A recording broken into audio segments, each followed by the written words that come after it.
Hello everyone, welcome to SK tutorial. आज के इस वीडियो में मैं बात करने वाला हूं IOCL एग्जामिनेशंस के सिलेबस को। जैसा कि आप लोग जानते हैं, IOCL यानी कि इंडियन ऑयल कॉरपोरेशंस लिमिटेड में नोटिफिकेशंस रिलीज हुई है नॉन एग्जीक्यूटिव पोस्ट के लिए, जिसके लिए अलग अलग एजुकेशनल क्वालिफिकेशंस वाले कैंडिडेट फॉर्म को अप्लाई कर सकते हैं। जैसे कि junior engineer assistant grade 4 production, junior engineer assistant electrical mechanical और टेक्निकल अटेंडेंट, जिसके लिए ITI वाले भी एलिजिबल हैं। यानी कि कह सकते हैं ये वैकेंसी जो है total ITI, diploma and BSc वाले कैंडिडेट के लिए रिलीज हुई है।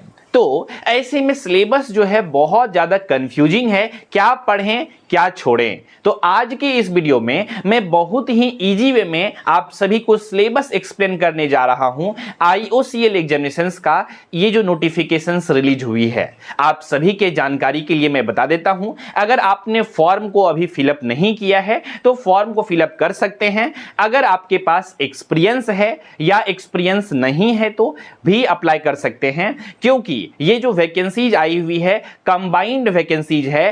पाइपलाइन डिवीजन और रिफाइनरीज डिवीजन्स के वैकेंसीज को कंबाइन करके नोटिफिकेशंस को जारी की गई है। अगर आपके पास एक्सपीरियंस नहीं है यानी कि आप फ्रेशर हैं तो आप लोगों को पाइपलाइन डिवीजन में अप्लाई करना चाहिए। अगर आपने डिप्लोमा इन इलेक्ट्रिकल इंजीनियरिंग या फिर मैकेनिकल इंजीनियरिंग या और भी कोई ब्रांच से किए हैं तो ऑफिशियल नोटिफिकेशंस को एक बार जरूर पढ़ लीजिएगा पहले, इसके बाद फॉर्म को अप्लाई करिएगा। अगर आपके पास मिनिमम 1 ईयर का वर्क एक्सपीरियंस है किसी भी फैक्ट्री, इंडस्ट्री, पेट्रोकेमिकल्स इंडस्ट्री कह सकते हैं, रिफाइनरीज में, फर्टिलाइजर्स कंपनी में, तो आप लोग एक्सपीरियंस सर्टिफिकेट आप लोगों के पास है तो आप लोग जो है रिफाइनरीज डिवीजन में अप्लाई कर सकते हैं, उसके लिए एलिजिबल हैं।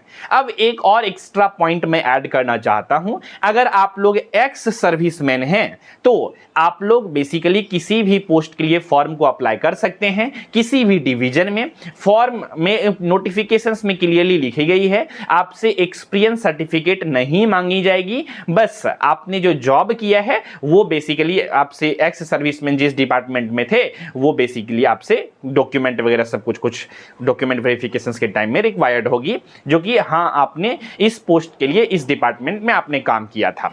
ये चीजें समझ में आ गया है। यानी कि एक्स सर्विसमैन के लिए कोई भी एक्सपीरियंस का जरूरत नहीं है किसी भी पोस्ट के लिए। लेकिन मैं फिर भी आप सभी को हिदायत दूंगा, सजेशन दूंगा कि आप लोगों को एक बार अपने से खुद से एक बार ऑफिशियल वेबसाइट पे जा करके ऑफिशियल नोटिफिकेशंस को डाउनलोड करके एक बार पढ़ लेनी चाहिए डाउनलोड करने से पहले। मैं तो जस्ट एक इंफॉर्मेशंस दे रहा हूं वीडियोज में, ठीक है। तो चलिए अब हम लोग आगे बढ़ते हैं। सिलेबस को बहुत ही आसान भाषा में समझने की प्रयास करते हैं। इस एग्जामिनेशंस का सिलेबस बहुत ज्यादा कंफ्यूजिंग क्यों है इसके बारे में भी बातें करेंगे। ये है आप सभी के स्क्रीन के ऊपर ऑफिशियल नोटिफिकेशंस। अच्छा, एक कैंडिडेट का और भी क्वेश्चन रहता है कि सर क्या मैं एक से ज्यादा पोस्ट के लिए अप्लाई कर सकता हूं फॉर्म को क्या? तो इसका आसानी से मैं आंसर दे देता हूं कि एक से ज्यादा पोस्ट के लिए फॉर्म को अप्लाई नहीं कर सकते हैं। 2 डिवीजन में वैकेंसीज कंबाइन करके रिलीज हुई है, पाइपलाइन डिवीजन और रिफाइनरीज डिवीजन में। तो आप किसी एक ही डिवीजन में और एक ही पोस्ट के लिए अप्लाई कर सकते हैं, ये भी क्लियरली समझ लीजिए। फीमेल जो है वो सभी के पोस्ट के लिए एलिजिबल नहीं है, इसीलिए कौन कौन से पोस्ट के लिए फीमेल एलिजिबल है उसको एक बार देख लीजिएगा। ये नोटिफिकेशंस में क्लियरली दिया गया है। ऐसे ये वीडियो सिलेबस के एनालिसिस को लेकर के है, मैं नोटिफिकेशंस के बारे में बताऊंगा तो आप ही लोगों को फिर थोड़ा सा लगने लगेगा टॉपिक से हट करके बातें हो रही है। तो इसलिए आते हैं फिर हम लोग टॉपिक पे। जैसे कि आप देखिए वैकेंसी जो रिलीज हुई है ये है आपका रिफाइनरीज डिवीजन में junior engineering assistant grade 4 production के लिए। तो प्रोडक्शन के लिए अगर आप लोग एजुकेशनल क्वालिफिकेशंस देखेंगे, इसमें जो टोटल नंबर ऑफ वैकेंसीज है वो 198 है। और इसका अगर सिलेबस को आप लोग एजुकेशनल क्वालिफिकेशंस को देखेंगे तो इसमें जो है ना एलिजिबल है कौन कौन से कैंडिडेट आप सभी को पता होंगे अगर आपने नोटिफिकेशंस को देखी है तो। नहीं तो मैं आप सभी से डिस्कस कर लेता हूं। इसमें जो एलिजिबल हैं वो हैं diploma in chemical engineering student, या जिन्होंने पेट्रोकेमिकल इंजीनियरिंग में किया है या केमिकल टेक्नोलॉजी में किया है या रिफाइनरीज एंड पेट्रोकेमिकल्स इंजीनियरिंग किया है, या 3 इयर्स का BSc किया है मैथ फिजिक्स केमिस्ट्री से, इंडस्ट्रियल केमिस्ट्री से from recognised institute university with a minimum 50% marks in aggregate. General EWS category के लिए होना चाहिए और 45% SC ST कैंडिडेट के लिए होना चाहिए। ये तो हो गया एजुकेशनल क्वालिफिकेशंस। अब कंफ्यूजन क्या आता है सिलेबस को लेकर के, देखिए अगर इसी पोस्ट के लिए कोई डिप्लोमा इन केमिकल इंजीनियरिंग वाला बच्चा फॉर्म को फिलअप करेगा तो उसके मन में क्वेश्चन है कि सर हम डिप्लोमा वाला पढ़ें तो कौन कौन से सब्जेक्ट को पढ़ें, किस तरह से पढ़ें, ठीक है।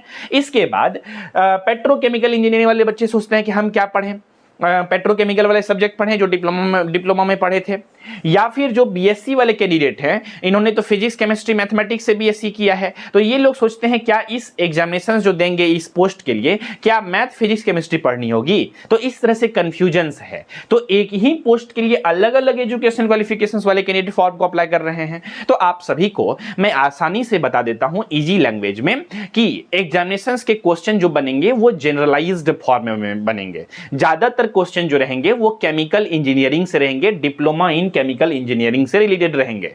तो अब ये क्वेश्चन कैसा आएगा, किस किस टॉपिक से आएगा, चलिए हम लोग आसान भाषा में समझने की प्रयास करते हैं। देखिए जैसा कि आप लोग जानते होंगे कि ये जो एग्जामिनेशंस है बेसिकली इसमें जो एग्जामिनेशंस पैटर्न है इसका इसमें 75 क्वेश्चंस बेसिकली आपको टोटल देखने को मिलते हैं टेक्निकल सेक्शन से। कितने क्वेश्चन? 75 क्वेश्चन।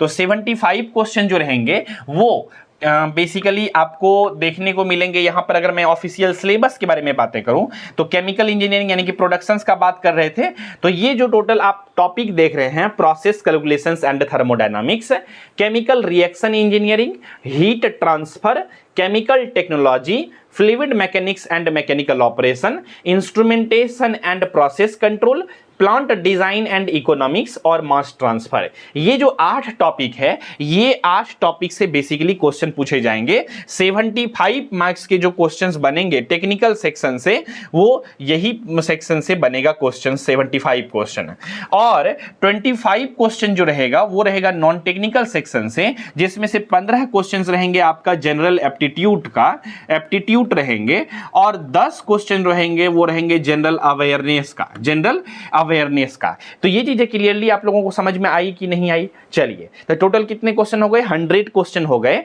और 100 क्वेश्चन में से आप जितना ज्यादा हो सके अटेम्प्ट करिएगा। इसमें नेगेटिव मार्किंग नहीं है इस एग्जामिनेशन में, लेकिन सिर्फ गलती करके ही नहीं मारिएगा, क्योंकि कभी कभी क्या हो जाता है नॉर्मलाइजेशन जब किया जाता है तो बेसिकली कौन ज्यादा नंबर ऑफ क्वेश्चंस को सही बनाया है उस सिलेक्शंस के चांसेस उसका ज्यादा रहते हैं, वो लोगों का कुछ वो लोग करते हैं, ठीक है। और कभी कभी तो ऐसा भी होता है कि वो लोग वाइवा टाइप का ले लेते हैं और सेलेक्ट कर लेते हैं, ऐसा भी होता है, हुआ है पास्ट ईयर में कभी। तो खैर हम लोग फिलहाल यहाँ पर बात करते हैं एग्जामिनेशंस के बारे में। तो जो वो 201 पोस्ट के लिए है उसको जो है ना सिर्फ ये टॉपिक को अच्छे से पढ़नी है, ठीक है। अच्छा, एक और पोस्ट है 207 पोस्ट को हम लोग एक बार देख लेते हैं नोटिफिकेशंस में वो क्या है। इसके लिए तो डिप्लोमा इन केमिकल इंजीनियरिंग भी एलिजिबल था, लेकिन 207 पोस्ट को अगर आप देखेंगे जूनियर क्वालिटी कंट्रोल एनालिस्ट के लिए, तो इसके लिए सिर्फ बीएससी वाले कैंडिडेट एलिजिबल हैं। तो यहां पर ये पोस्ट की जो भी बच्चा अप्लाई किया है उसको थोड़ा सा थोरोली पढ़नी चाहिए, अपने बेसिक्स क्लियर करनी चाहिए, फिजिक्स, केमिस्ट्री और मैथमेटिक्स भी बेसिक लेवल का, मेन केमिस्ट्री ज्यादा अच्छा से पढ़ना है और फिजिक्स का।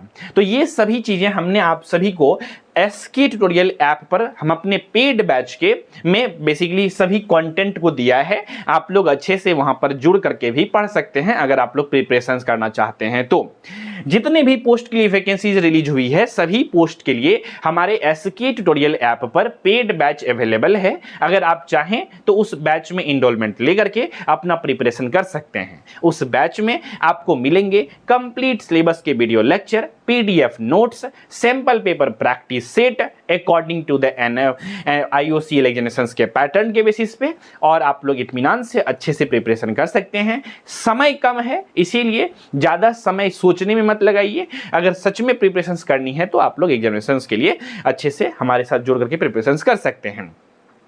और चूंकि इस वैकेंसीज में रिफाइनरीज डिवीजन में एक्सपीरियंस मांग दी गई है सभी पोस्ट के लिए, इसीलिए नंबर ऑफ कैंडिडेट जो रहते हैं अप्लाई करने वाले वो बहुत कम हो जाते हैं। तो कंपटीशन आपका ऐसे ही क्या है, कम है। है ना। मतलब अगर कंपैरिजन करेंगे दूसरे सब किसी भी वैकेंसी से, जो जनरल वैकेंसी निकलता है जिसके लिए सभी को एलिजिबल होते हैं, तो उसके कंपैरिजन में इसमें कंपटीशन क्या है, आपके पास कम है।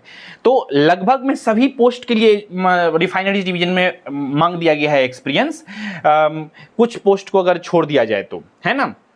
201, 203 और 208 था आई थिंक, 208 नहीं 20 और समथिंग था। इसके एक्सपीरियंस के बारे में देख लेते हैं हम लोग, क्लियरली मेंशन थी, लिखा हुआ था क्लियरली, ठीक है। पोस्ट एजुकेशनल क्वालिफिकेशंस, ठीक है। एक मिनट मैं आप सभी को दिखा देता हूं अच्छे से। देखिए यहाँ पे 201, 203 और 208 के लिए जो है बेसिकली यहाँ पर पोस्ट क्वालिफिकेशंस मांगा गया है एक्सपीरियंस क्राइटेरिया के साथ रिफाइनरीज डिवीजन में।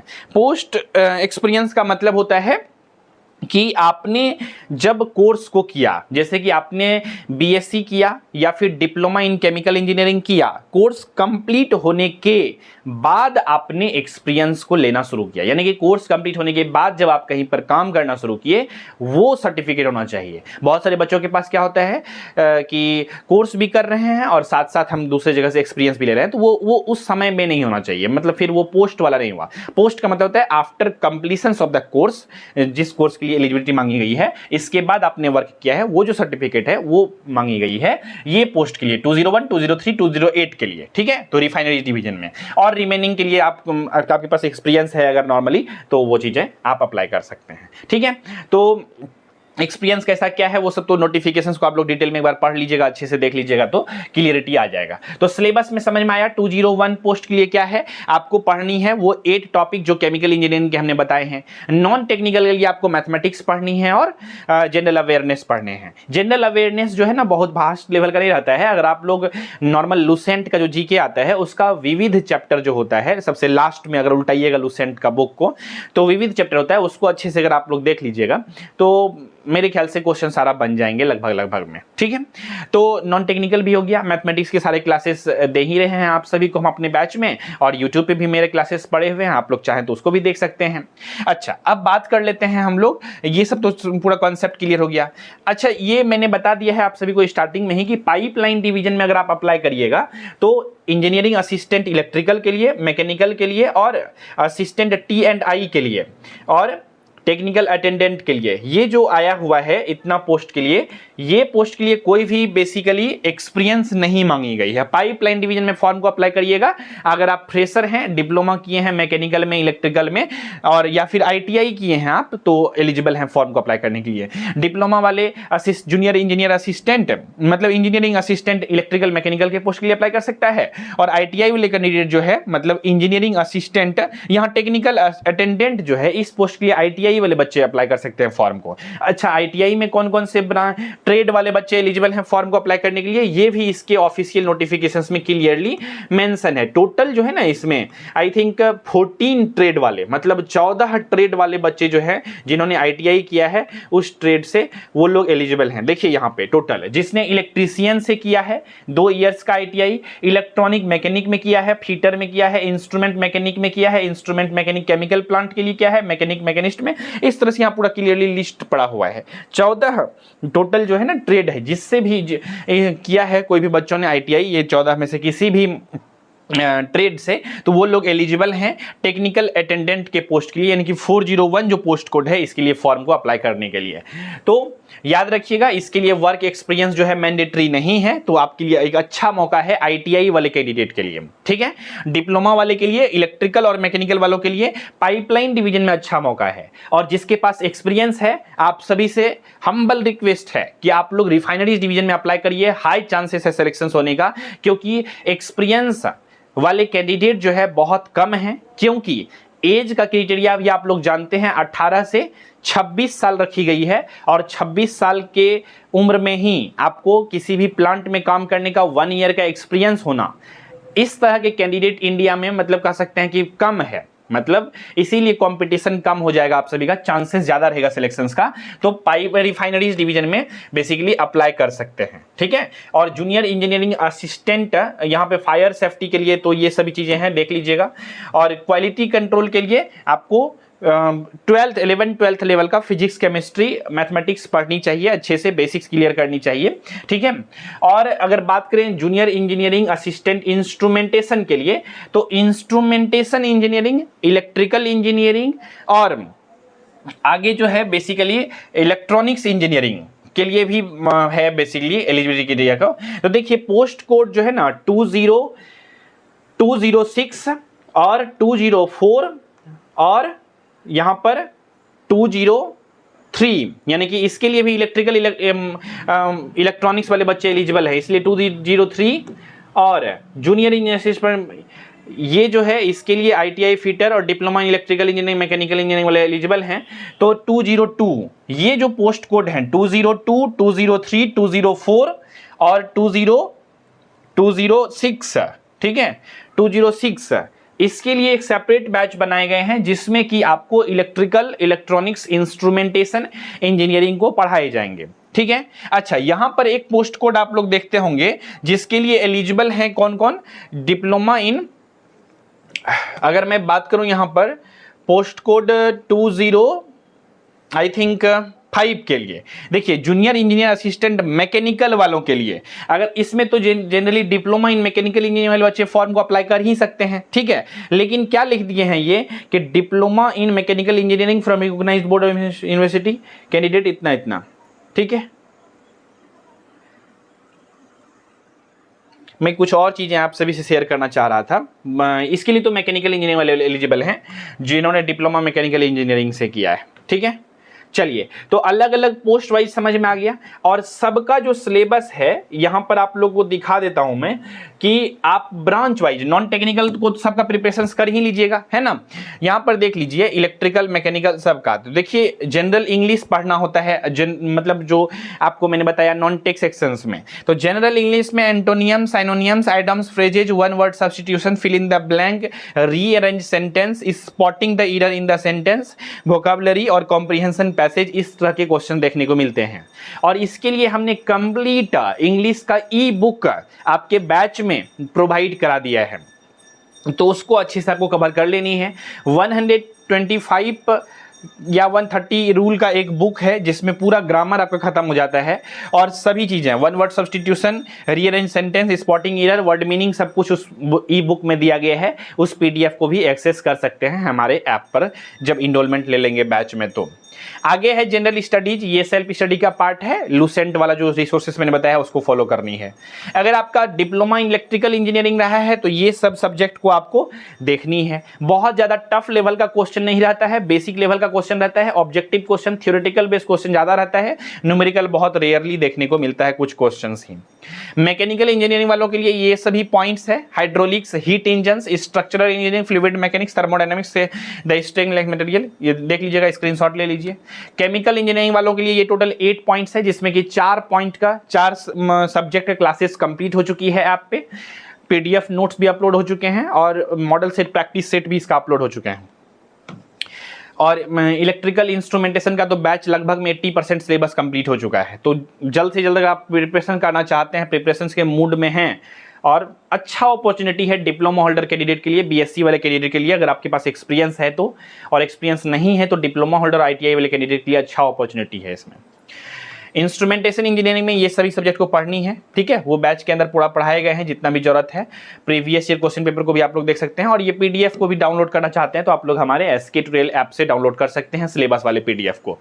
तो उम्मीद करते हैं ये सभी चीज़ों को आप लोग बहुत ही आसान भाषा में समझ गए होंगे। मैंने समझाने की पूरी कोशिश की है, तो कन्फ्यूज नहीं होना है। जिस भी पोस्ट के लिए, ध्यान से सुन लीजिएगा, जिस भी पोस्ट के लिए 1 से ज़्यादा एजुकेशनल क्वालिफिकेशंस वाले एलिजिबल हैं, उस पोस्ट का जो क्वेश्चन बनेगा ना वो जनरलाइज्ड फॉर्म में बनेगा। एग्जांपल के तौर पे अगर मैं आप सभी को समझाऊं कि जूनियर इंजीनियर असिस्टेंट के पोस्ट के लिए अगर इलेक्ट्रिकल इंजीनियरिंग वाले और मैकेनिकल इंजीनियरिंग वाले दोनों ही बच्चे एलिजिबल अगर हैं तो ऐसा क्वेश्चन बनाया जाएगा कि इलेक्ट्रिकल वाले भी सॉल्व कर ले और मैकेनिकल वाले भी सॉल्व कर ले। समझ रहे हैं ना बात को? यानी कि जनरलाइज्ड क्वेश्चन बनाया जाता है जान करके, ताकि वो सभी लोग एग्जामिनेशन दे सकें, क्वेश्चंस को सॉल्व कर सकें। उसी प्रकार अगर किसी भी पोस्ट के लिए लिए डिप्लोमा इन केमिकल इंजीनियरिंग वाले बच्चे एलिजिबल हैं और डिप्लोमा और बीएससी वाले एलिजिबल हैं, तो क्वेश्चन ऐसा बनाया जाएगा कि जो बीएससी वाले भी केमिस्ट्री में पढ़े होंगे वो सभी टॉपिक्स को, उसके बारे में। इंडस्ट्रियल केमिस्ट्री तो लिखा हुआ है ही ना, तो इस तरह से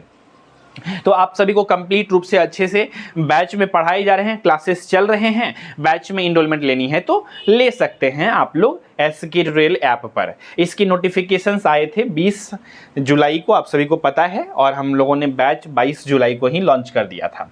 तो अगर आई थिंक सारा इंफॉर्मेशन मैं दे पाया, सिलेबस भी मैंने आप सभी को दिखा दिया है, और इसका लास्ट डेट आप सभी को पता है फॉर्म फिलअप करने का। एग्जामिनेशन जो है इसका सितंबर में होंगे, ठीक है। इसी नोटिफिकेशंस को और आगे जाकर के देखेंगे अगर क्लियरली तो वो भी आप सभी को दिख जाएगा, ठीक है। मैं दिखा देता हूं इसमें डेट भी,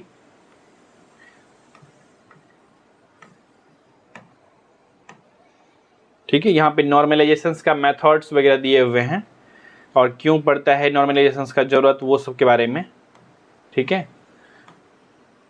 यहां देखिए स्केड्यूल दिया गया है कि लास्ट डेट जो है ये 21 अगस्त तक फॉर्म को अप्लाई कर सकते हैं, और टेंटेटिव डेट दिया गया है एडमिट कार्ड आने का 10 सितंबर। आगे पीछे हो सकता है 2-3 दिन, ये चीज को ध्यान रखिएगा। टेंटेटिव का मतलब यही होता है। एग्जामिनेशन जो होगा कंप्यूटर बेस्ड टेस्ट होता है, सितंबर में हो जाएंगे एग्जामिनेशन टाइम पे, और इसका जो एग्जामिनेशन का मतलब कहता है क्या कि रिजल्ट जो रिलीज होगा सीबीटी एग्जामिनेशन का 3rd वीक ऑफ अक्टूबर, इसका पॉसिबिलिटी ऐसा माना जा रहा है, ठीक है। तो ये चीजों को याद रखिएगा। तो सभी चीजें हमने बता दिया है। किसी भी तरह का डाउट है, दुख तकलीफ है, प्रश्न है, कंफ्यूजन्स है, तो डेफिनेटली आप लोग इस वीडियो के कमेंट सेक्शंस में लेकर के पूछ सकते हैं।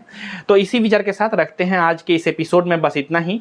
मिलेंगे बहुत जल्द ही अगले एपिसोड में, तब तक के लिए नमस्कार, जय हिंद, वंदे मातरम।